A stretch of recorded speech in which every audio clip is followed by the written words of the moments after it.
I normally film these episodes on Sunday and it's Tuesday at like 6:30, 6:31 p.m.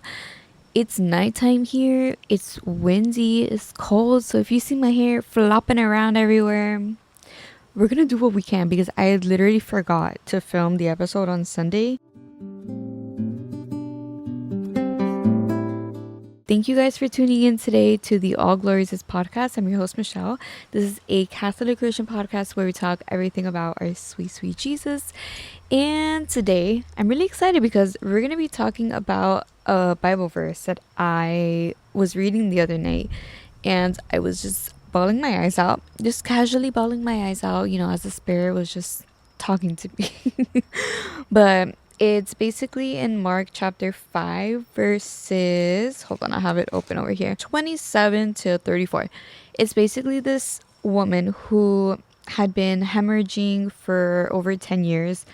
And let me just read it to you. And a large crowd followed Jesus and pressed in on him. There was a woman who had been suffering from hemorrhages for 12 years. 12 years. That's why I don't want to paraphrase because I got it wrong. She had endured much under physicians and had spent all she had and was getting no better but rather grew worse. She had heard about Jesus and came up behind him in the crowd and touched his cloak. For she said, "If I but touch his clothes, I will be made well." Immediately her hemorrhage stopped, and she felt in her body that she was healed of her disease. Immediately aware that power had gone forth from him, Jesus turned about in the crowd and said, "Who touched my clothes?" And his disciples said to him, "You see the crowd pressing in on you. How can you say, 'Who touched me?'" He looked all around to see who had done it. But the woman, knowing what had happened to her, came in fear and trembling, fell down before him and told him the whole truth. He said to her, "Daughter, your faith has made you well. Go in peace and be healed of your disease." Bro, the first time I was reading this, there's just so much to unpack from this. It is so beautiful. Let's set the scene. Let's imagine Jesus is just in a crowd of people. She only had heard of Jesus and she believed in him, and it wasn't even that Jesus needed to lay his hands over her or needed to look at her or to do anything. She believed that if she touched the smallest part of his cloak, she would be healed.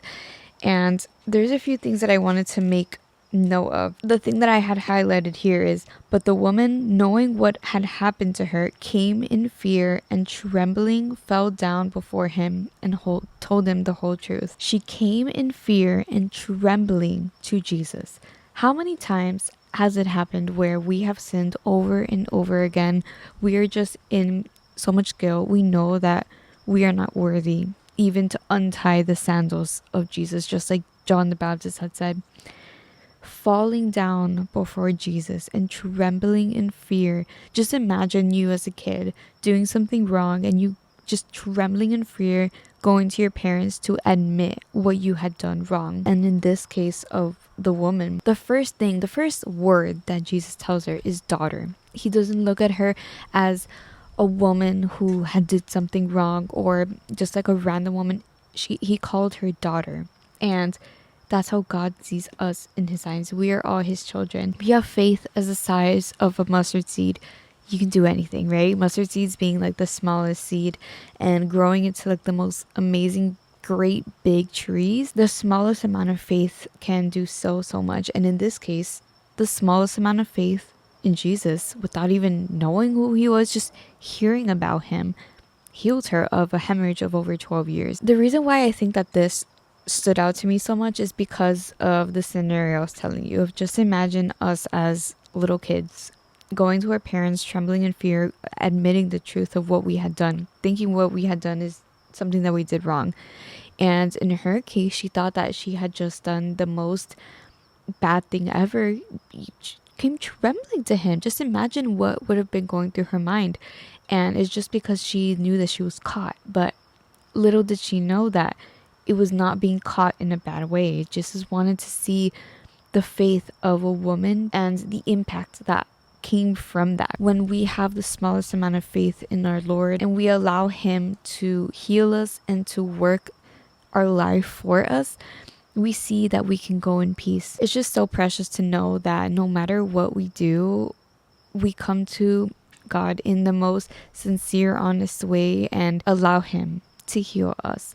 And it looks differently in everyone, of course. Like, just because this woman that was hemorrhaging for 10 years, 12 years, and was healed immediately touching the edge of his cloak, doesn't mean that that's going to happen to everyone. It's not going to be everyone's story. And Jesus constantly tells us to not fear and just have faith. I've told this to a few people too, but the older you get, the more that you realize that you depend on God and how freeing it is to depend on Him and to know that He's got it.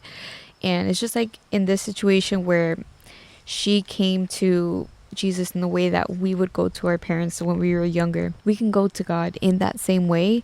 And even through the good and the bad, we go to God so authentically, telling Him the whole truth, that we can go in peace and be healed. That's something that I want to leave you with, of relying on God, relying on Jesus, inviting Him into your life and allowing Him to work through you and allowing Him to show you the path that He wants you to take.